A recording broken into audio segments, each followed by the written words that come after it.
Hello everyone, story teller Shivani में आपका स्वागत है।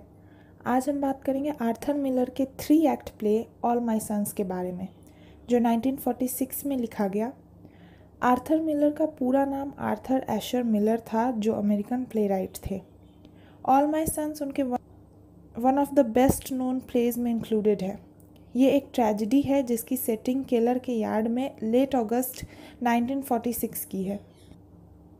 ऑल माय सन्स एक ट्रू स्टोरी पर बेस्ड है जो आर्थर मिलर की मदर इन लॉ यानी सास ने ओहियो न्यूज़पेपर में पॉइंट आउट की थी। अब बात करते हैं ऑल माय सन्स के कैरेक्टर्स की।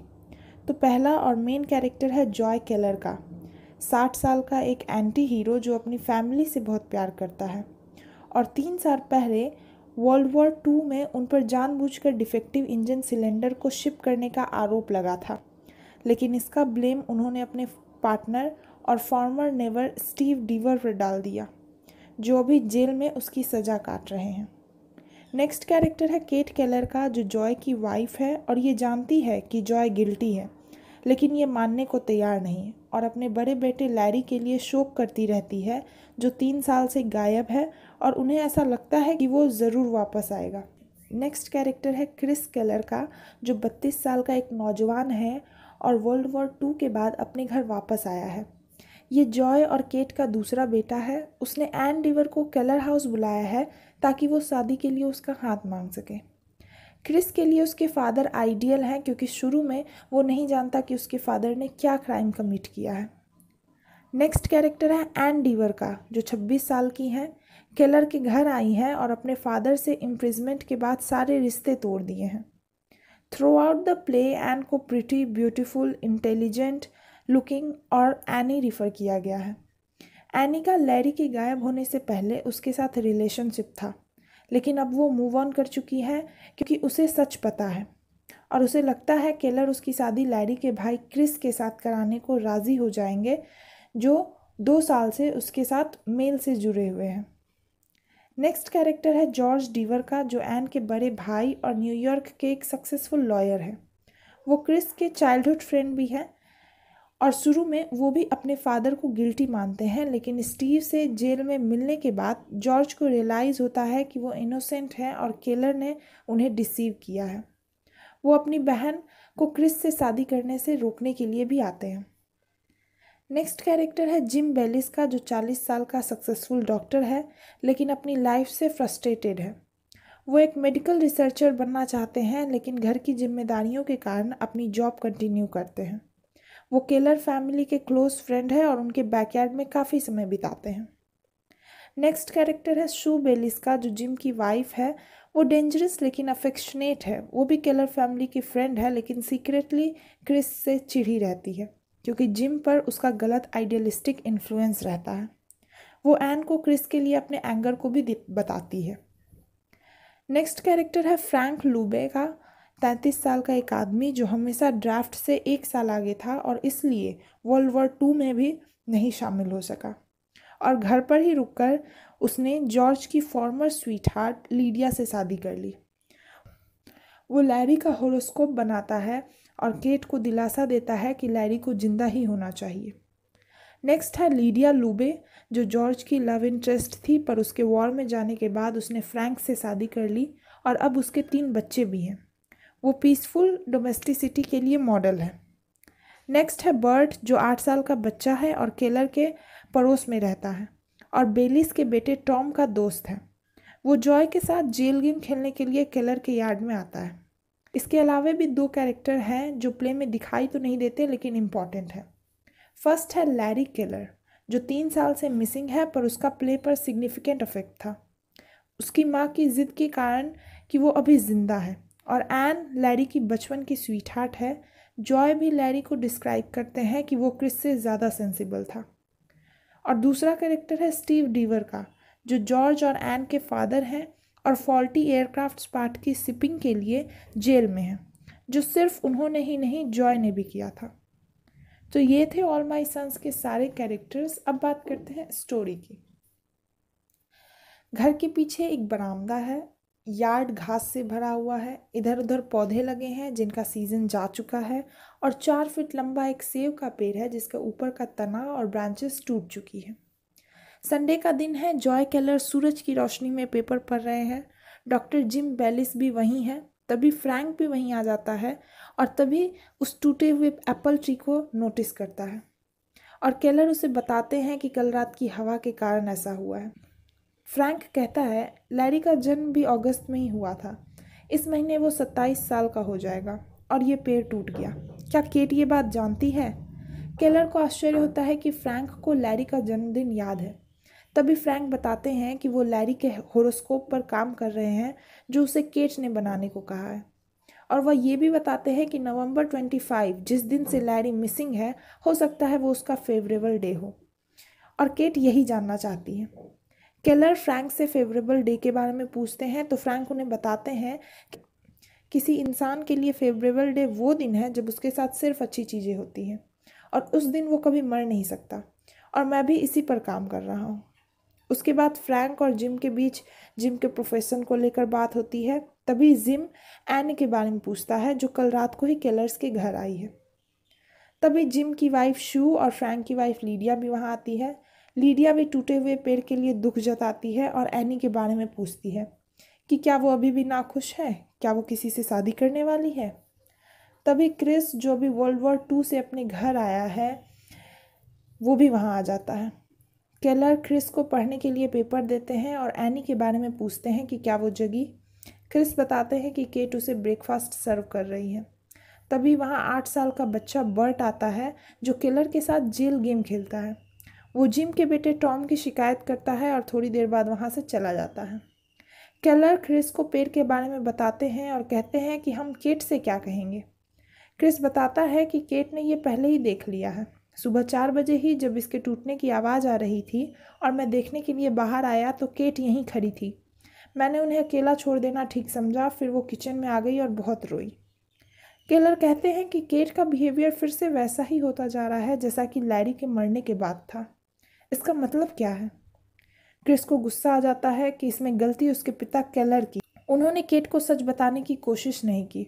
वो भी उनके साथ ये नाटक करते रहे कि लैरी जिंदा है।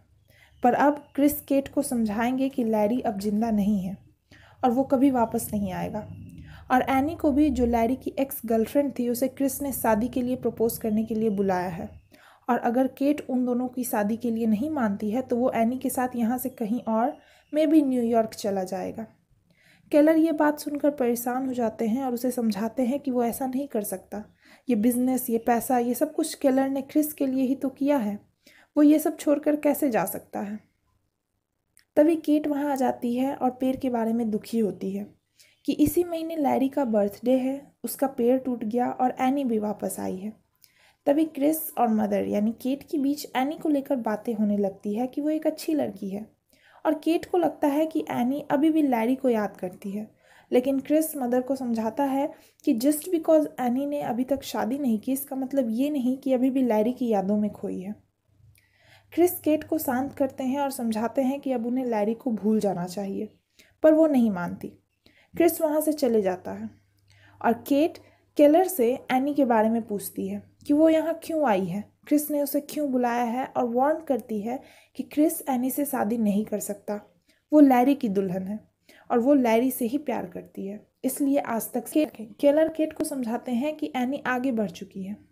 लेकिन केट चाहती है कि केलर भी ऐसा एक्ट करे कि लैरी जिंदा है। तभी बर्ट वहाँ जेल गेम खेलने को आ जाता है, लेकिन केट गुस्सा जाती है और बर्ट को वहाँ से जाने को कहती है और केलर पर भड़क जाती है कि वो अपना ये जेल बिजनेस बंद करे। फिर एन और मदर के बीच कुछ बातें होती हैं और सभी रात के डिनर के लिए प्लान करते हैं। तभी सभी के बीच एन के फादर स्टीव डीवर की भी बात होती है कि एनी ने उन्हें अभी तक एक लेटर भी नहीं लिखा, ना ही वो उनसे मिलने गई। सभी एनी को समझाते हैं कि उसे अपने पिता के साथ ऐसा बिहेव नहीं करना चाहिए। उनसे बस एक गलती हुई है जो उन्होंने जान के नहीं की। और तभी क्रिस एन को प्रपोज करता है और एन बताती है कि वो भी क्रिस के लिए ऐसा ही फील करती है। आगे सभी को पता चलता है कि एन का भाई जॉर्ज उनके पिता स्टीव से मिलकर सीधे केलर्स के घर आ रहा है। इससे केट को भी टेंशन होती है कि क्या एन यहाँ अपने पिता का बदला लेने के लिए तो नहीं आई, और जॉर्ज स्टीव से मिलकर यहाँ क्यों आ रहा है, क्या उसने स्टीव का भरोसा कर लिया। आगे एन और शू की बातें होती हैं, जिसमें एन को पता चलता है कि शू क्रिस को बिल्कुल पसंद नहीं करती क्योंकि उसका जिम पर गलत इफेक्ट है, और सभी लोग यही सोचते हैं कि जॉय केलर ही गिल्टी है। एन इस बारे में क्रिस से बात करती है कि उसने ये क्यों नहीं बताया कि लोग अभी भी उस बात को भूला नहीं पाए हैं, और अब जॉर्ज भी यहाँ आ रहा है, ज़रूर कोई बात है। क्रिस एन को दिलासा देता है कि कुछ गलत नहीं होगा। आगे केलर एनी से कहते हैं कि वो जॉर्ज को किसी अच्छी जगह सेटल करना चाहते हैं और स्टीव का भी इंतज़ार कर रहे हैं, वो वापस से उनके साथ बिजनेस में हिस्सेदार होना चाहते हैं। क्रिस को ये अच्छा नहीं लगता क्योंकि उसके फादर की ऐसी बातों से लोगों को लगता है कि वो ही गिल्टी है। आखिरकार जॉर्ज वहाँ आता है और एन को क्रिस से शादी करने के लिए मना करता है।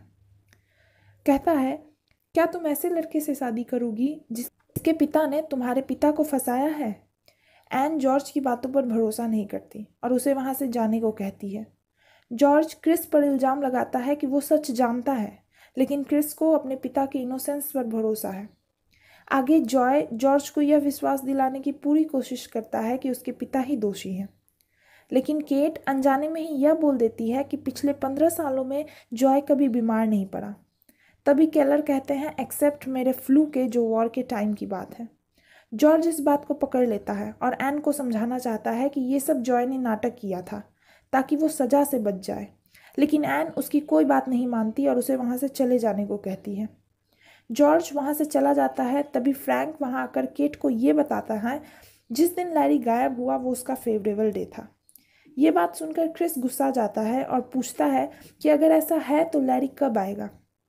इसी बात पर केट यह बोल देती है कि तुम्हारा भाई जिंदा है, क्योंकि अगर वो मर चुका है तो उसे तुम्हारे पिता ने मारा है और भगवान ऐसा कभी होने नहीं देंगे, इसलिए लैरी जिंदा है।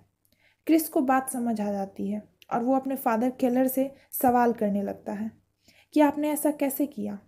तो जॉय केलर क्रिस को सारी सच्चाई बता देते हैं कि उन्होंने ये सब परिवार के लिए ही तो किया ताकि वो क्रिस के लिए कुछ कर सके, और उन्हें इन डिफेक्टिव एयरक्राफ्ट के बारे में पता था, पर उन्होंने ही स्टीव को इन्हें शिप करने का ऑर्डर दिया और खुद बीमारी का बहाना बना दिया, जिसके कारण 21 पायलट्स की जान चली गई।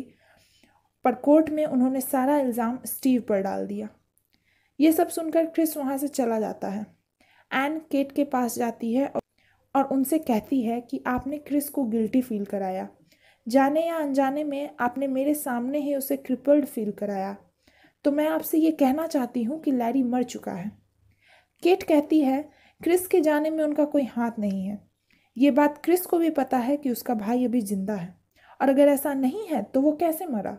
तुम मुझसे झूठ बोलती हो। एन जॉय को अंदर जाने को कहती है और केट को वो लेटर देती है जो लैरी ने उसे मरने से पहले लिखा था। उसमें लैरी ने लिखा था कि उसे पता है कि उसके पिता ने ही डिफेक्टिव पार्ट्स यूज़ किए, जिसके कारण उसके 21 साथी मारे गए और वो इस गिल्ट के साथ नहीं जी सकता, इसलिए वो सुसाइड कर लेगा। क्रिस भी वापस आ जाता है और अपनी माँ से कहता है कि वो यहाँ से बहुत दूर चले जाना चाहता है क्योंकि वो अपने पिता का सच जान चुका है, पर फिर भी उन्हें जेल नहीं भेज सकता क्योंकि अब वो भी बाकियों की तरह प्रैक्टिकल हो गया है। और वो एन को भी अपने साथ नहीं ले जाएगा क्योंकि एन के दिल में ये बात हमेशा रहेगी कि क्रिस ने अपने पिता को जेल नहीं भेजा, क्योंकि अब वो मरे हुए 21 लोगों को वापस नहीं ला सकता। इसलिए एन क्रिस को रोकने के लिए उसे वो लेटर देती है जो लैरी ने उसे लिखा था। केट एनी को ऐसा करने से रोकना चाहती है पर वो असफल हो जाती है। तभी केलर भी वहाँ आ जाते हैं। क्रिस ये लेटर केलर के सामने पढ़ता है और उन्हें अपनी गलती का एहसास हो जाता है कि 21 जवानों और उनका बेटा उनकी गलती के कारण मरे। और यहीं पर टाइटल भी सार्थक होता है जब केलर कहते हैं कि वो 21 पायलट भी मेरे बेटे थे, ऑल माई सन्स। वो अपने आप को सजा देना चाहते हैं और खुद को एक कमरे में बंद कर गोली मार लेते हैं। क्रिस को लगता है ये सब उसके कारण हुआ, लेकिन मदर उसे इन सब के लिए खुद को ब्लेम करने से रोकती है और क्रिस और एनी को अपनी फैमिली बनाने को कहती है, और इस तरह से ये प्ले खत्म हो जाता है।